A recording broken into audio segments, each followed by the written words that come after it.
നമസ്കാരം, ഞാൻ Rakesh M P. നമ്മുടെ വാഹനം കുറച്ച് ദിവസം ഓടിക്കാതെയൊക്കെ ഇട്ട് കഴിഞ്ഞാൽ ടയർ അല്ലെങ്കിൽ വീൽ ലോക്കായി പോകാനുള്ള ചാൻസസ് ഉണ്ട്.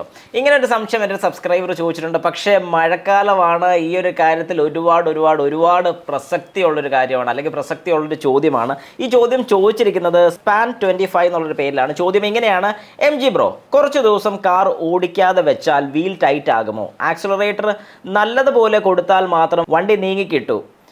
എന്ത് കാരണം കൊണ്ടാണ് ഇങ്ങനെ സംഭവിക്കുന്നത്? എന്താണ് ഇതിനുള്ള പോം വഴി? ഓക്കെ, നല്ലൊരു ക്വസ്റ്റ്യനാണ്. പക്ഷേ വാഹനം ഏതാണെന്ന് പറഞ്ഞിട്ടില്ല. അതൊരു ചെറിയൊരു കംപ്ലൈൻ്റ് ആയിട്ട് ഞാൻ തിരിച്ചു പറഞ്ഞേക്കാം. അതിൽ കുഴപ്പമില്ല, നല്ലൊരു ക്വസ്റ്റ്യനാണ്. വേറെ ഒന്നും കൊണ്ടല്ല. കാരണം എന്താണെന്ന് പറഞ്ഞു കഴിഞ്ഞാൽ, ഇങ്ങനെ എന്തുകൊണ്ട് സംഭവിക്കുന്നു? നമ്മളൊരു 2 ദിവസം പോലും വേണ്ട, ഒരു ദിവസം നമ്മൾ വാഹനം ഓടിച്ചു വരുന്ന സമയത്ത് നമുക്കറിയാം, നല്ല മഴയൊക്കെ ഉള്ള സമയമാണ്, വെള്ളം വഴിയിലുണ്ടാകും, അല്ലെങ്കിൽ ഈ വെള്ളത്തിൽ കൂടെയൊക്കെ ആയിരിക്കും നമ്മൾ വാഹനം ഓടിക്കുന്നത്. ശരിക്കും ഇവിടെ എന്താണ് സംഭവിക്കുന്നത് ചോദിച്ചു കഴിഞ്ഞാൽ, നമ്മുടെ വാഹനത്തിൻ്റെ ബ്രേക്ക് ചെയ്യുന്ന മെറ്റീരിയൽ, അല്ലെങ്കിൽ ആ ബ്രേക്ക് ഉണ്ടാക്കുന്ന മെറ്റീരിയൽ ഒരു ആസ്ബെസ്റ്റോസ് എന്നൊക്കെ പറയുന്ന ഒരു മെറ്റീരിയലും കൂടിയാണ് അത് വരുന്നത്. അപ്പോൾ ശരിക്കും ഇതിനകത്ത് നിന്ന് വരുന്ന ഡസ്റ്റും കാര്യങ്ങളൊക്കെ ശരിക്കും സ്റ്റിക്കിയാണ്, ഒട്ടുന്ന ഒരു ടൈപ്പാണ്. അപ്പോൾ ഇവിടെ എന്താ സംഭവിക്കുന്നത് വെച്ചാൽ, നമ്മൾ വാഹനം വീട്ടിലോട്ട് വീട്ടിൽ കൊണ്ടിട്ട് കഴിഞ്ഞ് ഹാൻഡ് ബ്രേക്ക് അപ്ലൈ ചെയ്തിടാറുണ്ട്. ഇതാണ് ഇവിടെ തൊട്ടാണ് ശരിക്കും നമ്മുടെ പ്രശ്നം സ്റ്റാർട്ട് ചെയ്യുന്നത്. അതായത് ആ പൊടിയുടെ അംശവും കാര്യങ്ങളൊക്കെ ഉണ്ട്, ഇതിൻ്റെ കൂട്ടത്തിൽ വെള്ളമുണ്ട്. 2 മെറ്റൽ എന്നല്ലെങ്കിൽ 1 ബ്രേക്ക് ഷൂ നേരെ വന്ന് പിടിക്കുന്ന മെറ്റലിലോട്ടാണ്. ഇങ്ങനെ ഇരുന്ന് കഴിയുമ്പോഴത്തേക്കും, നമ്മൾ ഒരു ദിവസം ഒക്കെ ആയി കഴിയുമ്പോഴത്തേക്കും ഇത് സ്റ്റക്കായി പോകും. അതായത് ഉണങ്ങി തുടങ്ങും. അതിനകത്തുള്ള വെള്ളം അങ്ങോട്ട് ഉണങ്ങുമ്പോൾ ഇത് ഒട്ടിപ്പിടിച്ചങ്ങ് ഇരിക്കും. അങ്ങനെ ഒട്ടിപ്പിടിച്ചിരിക്കുന്ന സമയത്താണ് നമ്മൾ വാഹനം പിറ്റേ ദിവസം വന്ന് ഹാൻഡ് ബ്രേക്ക് റിലീസ് ചെയ്യും. പക്ഷേ ഹാൻഡ് ബ്രേക്ക് റിലീസ് ആകത്തില്ല, പ്രാക്ടിക്കലി റിലീസ് ആകത്തില്ല.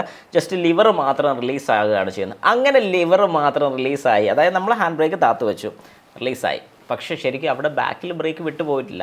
അന്നേരം എന്താണ് ചെയ്യുന്നത്? നമ്മൾ വാഹനത്തിൻ്റെ റിവേഴ്സ് ഗിയർ ഇട്ടു, നോർമലായിട്ട് ചെയ്യുന്ന പോലെ പതുക്കെ ക്ലച്ച് നിന്ന് കാലെടുക്കുന്ന കൂട്ടത്തിൽ ആക്സിലറേറ്ററും കൊടുത്തു.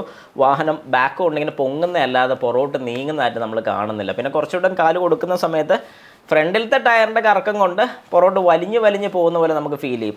ഇതൊരു 3-4 തവണ കഴിയുമ്പോഴത്തേക്കും, അല്ലെങ്കിൽ ഒരു ടക്കെന്ന് പറഞ്ഞ ഒച്ചയൊക്കെ കേട്ടുകൊണ്ട് വാഹനം ഫ്രീ ആകും. ഇത് ശരിക്കും എന്തുകൊണ്ടാണ് സംഭവിക്കുന്നത് ചോദിച്ചു കഴിഞ്ഞാൽ, ഈ പറയുന്ന ഒരു ബ്രേക്ക് ഒട്ടിപ്പോകുന്നുണ്ട്. ഇതിനെക്കുറിച്ച് ഒരു വീഡിയോ ചെയ്തിട്ടുണ്ടായിരുന്നു. അതായത് ബാക്കിലത്തെ ബ്രേക്ക് ടൈറ്റായി ഇരിക്കുകയാണ്, അല്ലെങ്കിൽ ലോക്കായി പോയിട്ടുണ്ടെങ്കിൽ, വാഹനം അനങ്ങുന്നില്ലെങ്കിൽ എന്ത് ചെയ്യാം, എങ്ങനെ അത് സുഖമായിട്ട് നമുക്ക് വീട്ടിൽ തന്നെ അത് അഴിച്ചെടുക്കാം എന്നുള്ളതിനെ കുറിച്ചൊരു വീഡിയോ ചെയ്തിട്ടുണ്ട്. ഇവിടെ മേളിൽ ഞാൻ ഇട്ടേക്കാം, ജസ്റ്റ് ഒന്ന് കണ്ടു നോക്കുക. അപ്പോൾ നിങ്ങൾക്ക് വളരെ വ്യക്തമായിട്ട് എങ്ങനെ, അല്ലെങ്കിൽ എന്ത് ചെയ്താൽ ഇത് ഫ്രീ ആകുമോ എന്നുള്ളൊരു കാര്യം കൂടെ മനസ്സിലാകുന്നതായിരിക്കും. അപ്പം ഈ പറഞ്ഞൊരു കേസ് നിങ്ങൾക്ക് മനസ്സിലാവും. പിന്നെ ഒരു കാര്യം കൂടെ നിങ്ങൾ വ്യക്തമായിട്ട് മനസ്സിലാക്കിക്കോണം. വാഹനത്തിൻ്റെ ക്ലച്ച് ഈ മഴയുടെ സമയം എന്ന് പറയുമ്പോഴത്തേക്കും പലരും പ്രശ്നം ഉണ്ടാക്കുന്ന ഒരു കാര്യമാണ്. കാരണം വെള്ളക്കെട്ട് കാര്യങ്ങൾ കൂടെ ഓടിക്കഴിഞ്ഞാൽ, അതായത് നിങ്ങൾക്ക് തോന്നി നിങ്ങളുടെ ടയറിൻ്റെ പകുതിയോളം മുങ്ങിപ്പോയി, വാഹനത്തിന് വേറെ കുഴപ്പമൊന്നുമില്ല, ഓടുന്നതുകൊണ്ട് പ്രശ്നമൊന്നുമില്ല, അങ്ങനെ ഒരു സിറ്റുവേഷൻ നിങ്ങൾ ഫേസ് ചെയ്തിട്ടുണ്ടെന്നുണ്ടെങ്കിൽ പിന്നെ ചെയ്യേണ്ട ഒരു കാര്യം എന്ന് പറഞ്ഞാൽ, അത്യാവശ്യം ലോവർ ഗിയേഴ്സിൽ, അതായത് ഒരു 3rd ഗിയറിലോ ഒരു 2nd ഗിയറിലോ കുറച്ച് സ്പീഡിൽ വാഹനം ഓടിക്കുക. വാഹനത്തിൻ്റെ ക്ലച്ച് ചൂടാകണം, ക്ലച്ച് ഹീറ്റായേ പറ്റൂ. അങ്ങനെ ഹീറ്റായി ഇതിനകത്തുള്ള വെള്ളം പോയി കഴിഞ്ഞിട്ടാണ് നമ്മൾ വാഹനം കൊണ്ടിടുന്നതെങ്കിൽ ഒന്നും പേടിക്കേണ്ട കാര്യമില്ല. പക്ഷേ ഇങ്ങനെ ചെയ്യാതെ വാഹനം നേരത്തെ കൊണ്ടങ്ങോട്ട് ഇട്ട് കഴിഞ്ഞാൽ ഒരുപാട് പ്രശ്നങ്ങൾ നമ്മുടെ വാഹനത്തിന് ഉണ്ടാകുന്നുണ്ട്. അതായത് ക്ലച്ച് സ്റ്റക്കായി പോയിട്ടുണ്ടെങ്കിൽ ഗിയർ വീഴത്തില്ല, വാഹനം പിന്നെ സ്റ്റാർട്ട് ചെയ്യാൻ പറ്റും, പക്ഷേ ഒറ്റ ഗിയേഴ്സും വീഴത്തില്ല. അങ്ങനെ ആകുമ്പോഴത്തേക്കും നമുക്കത് വർക്ക്ഷോപ്പിൽ കൊണ്ടുപോകേണ്ട ഒരു ആവശ്യം വരികയാണ്.